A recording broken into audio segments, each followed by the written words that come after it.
members of the Bush family, all of you, distinguished members of Congress, governor, ex-governors, the men and women of the United States Navy, military veterans, the workers who helped build this great ship. I know you join me in saying to our father, President Bush, your ship has come in.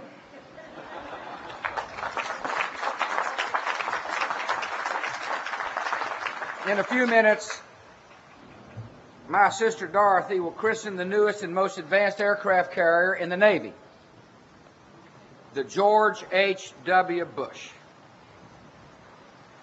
For the pilots of the World War II generation who are with us today, this carrier may seem a little more inviting than the ones you landed on. As you can see, our Navy has made a few upgrades. George H.W. Bush is the latest in the Nimitz line of aircraft carriers. She is unrelenting. She is unshakable. She is unyielding. She is unstoppable. As a matter of fact, probably should have been named the Barbara Bush.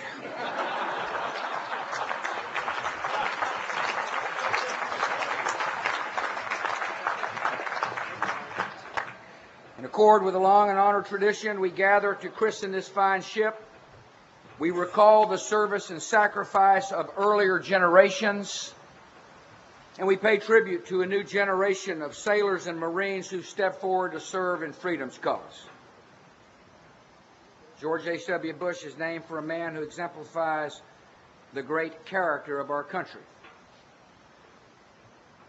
On the day Pearl Harbor was attacked, George H.W. Bush was a teenager.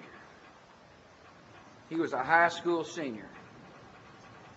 6 months later, he was sworn into the Navy.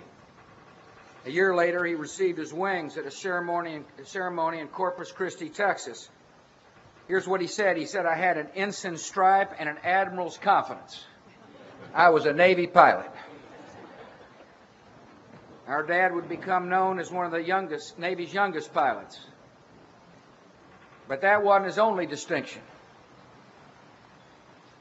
While training along the Chesapeake Bay, the pilots in our dad's flight class learned about a beach across the way where young ladies like to sunbathe. It became popular for the pilots to fly low over the beach. So one day, he came in low to take a look. It just so happened to be the same day the traveling circus had set up its tents. Dad's flyover upset an elephant, causing him to break loose and make a run throughout the town. He was called in for a reprimand from his commander. He puts it this way: "I was grounded for causing an elephant stampede." Probably the only Navy pilot in American history who can make that claim. After training, he was assigned to a light carrier. He took part in the Great Turkey Shoot of the Marianas. He knew the horror of kamikaze attacks. He would complete 58 combat missions. These were tough days.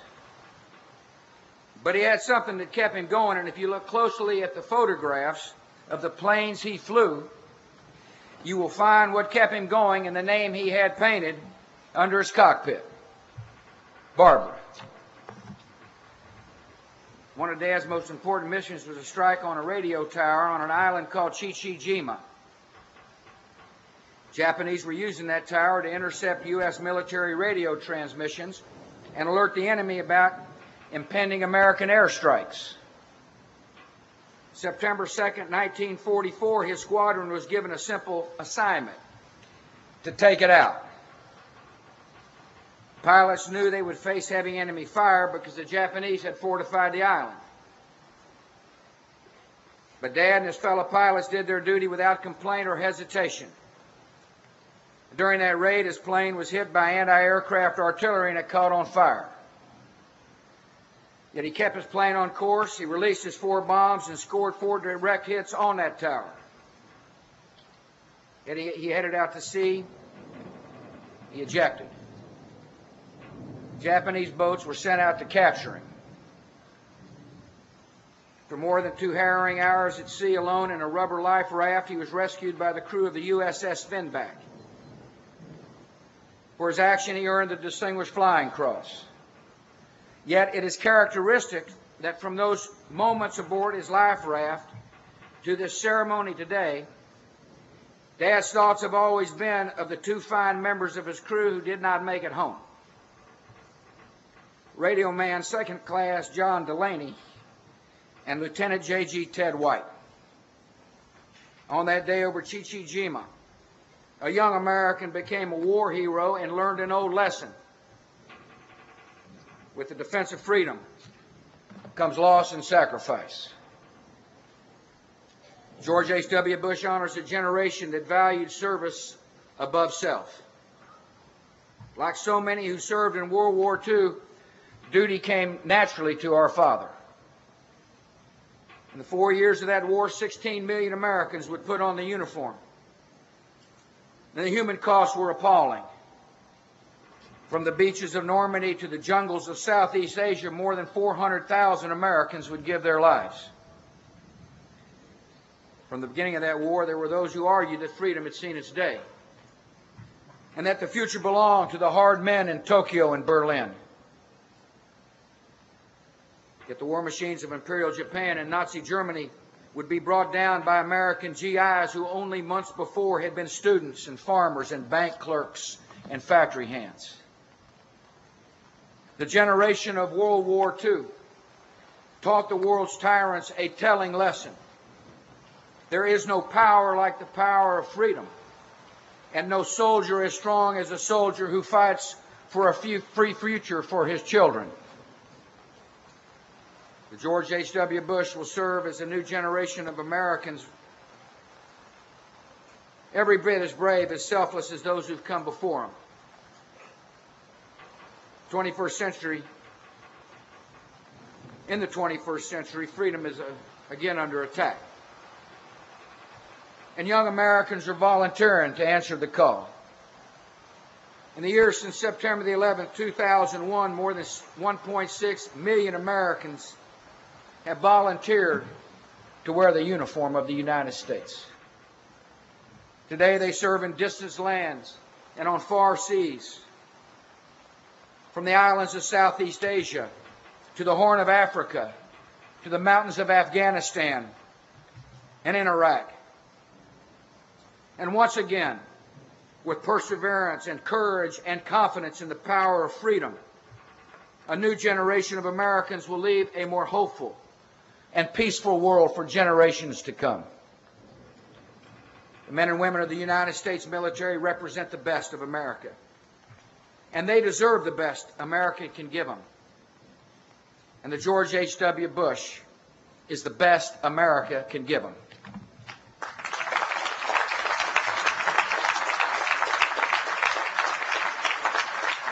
During his time in the South Pacific, Ensign Bush served on a light carrier called the USS San Jacinto. That ship was named for the 1836 Battle of San Jacinto. And in that battle, the Free Texas forces, led by Sam Houston, defeated a Mexican army that was much larger in size. And Sam Houston succeeded in capturing the Mexican general responsible for the slaughter of the Alamo just a few weeks before. Yet on the eve of the battle, the outcome was far from certain, and the Mexicans seemed to hold the advantage. So Sam Houston called his Texans together, and he reminded them what they were fighting for. He told them, "Be men, be free men, that your children may bless their father's name." On this proud day, the children of George H.W. Bush blessed their father's name.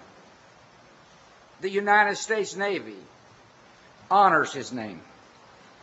And the ship that bears his name sails into this young century as a symbol of American strength and freedom.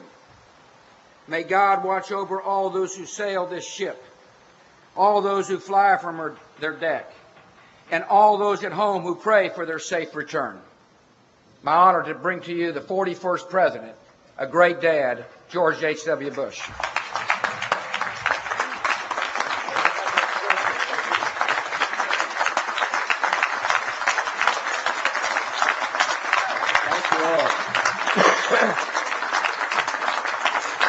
Thank you very much. Thank all of you.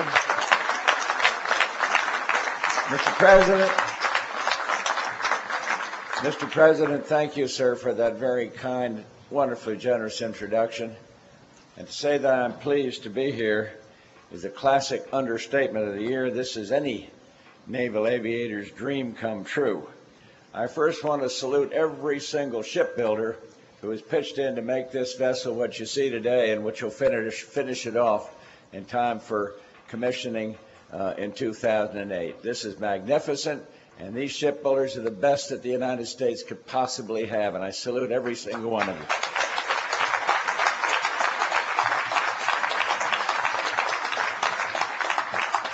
I'd say this is the happiest day of my life, but I remember saying that after both Jeb and George were elected governor on the same day.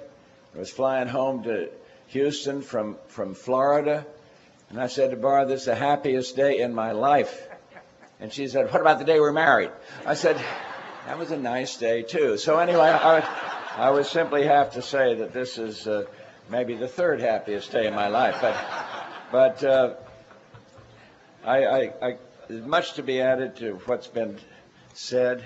I salute every platform guest here and all of you. I thank all of you, my friends who came from all around the world, my former cabinet members, the people who counseled me when we had to go into battle back in the 90s. And all in all, it's a great day in my life. The United States Navy made a man, or started to make a man, out of a very scared 18-year-old kid. But I got to set the record straight, because Tom Brokaw wrote a magnificent book talking about World War II guys as the greatest generation. In my humble view, we were no greater than the kids that serve today. All volunteer, all fighting.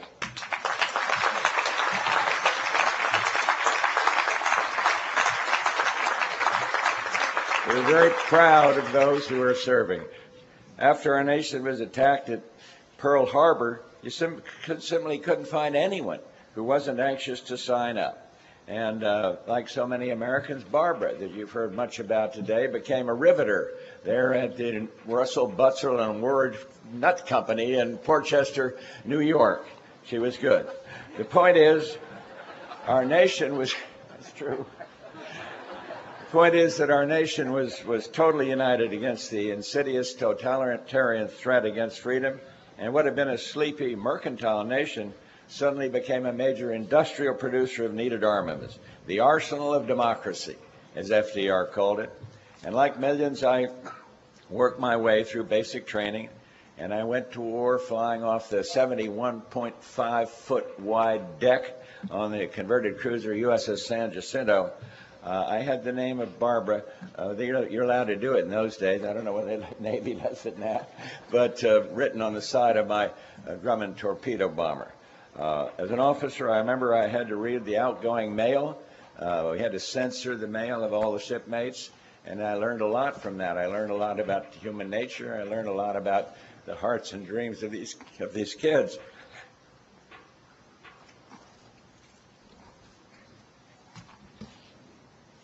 And I would see these letters written, and I'd count my own blessings. Thank goodness, in a practical sense, I was flying that slow and steady TBF, the easiest plane to fly if you had to land on a carrier. And the deck was 70 foot wide compared to this. You can't picture it. It was not the easiest target to hit in rough seas. So I've always been grateful to Grumman, which has been a part of this outfit, for this marvelous plane. Once I was waved off.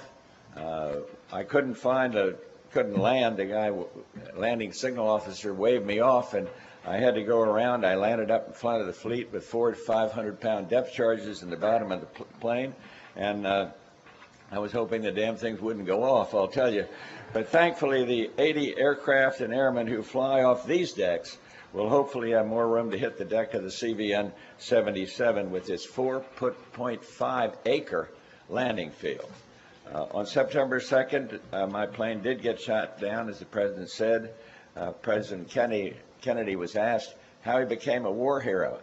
He said, "They sank my boat." Well, I became a war hero. They shot my plane down.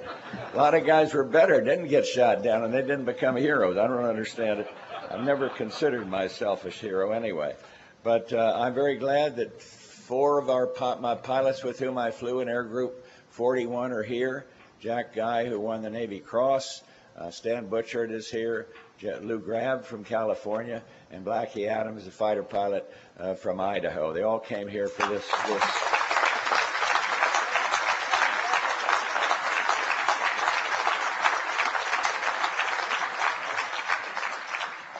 It's been 62 years since those traumatic days in the Pacific, but it's also been 61 years since the blessed union with a wonderful woman and all the blessings and everything else that has followed.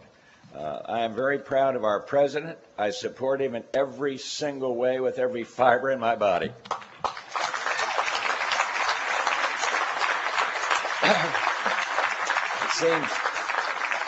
It seems surreal that you could go from being a young naval aviator, then surviving a horrible war, then losing an innocent child and having some modest success in business, then rising through the killing fields of national politics and to be president.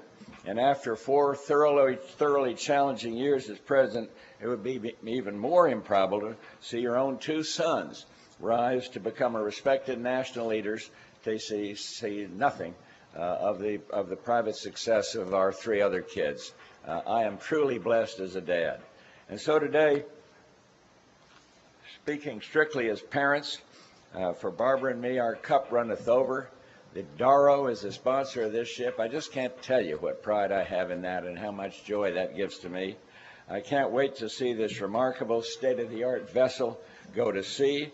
And when it does, I want to get permission from the Commander-in-Chief to be on board. I'm finishing, Lord. I'm finishing. Don't worry about it.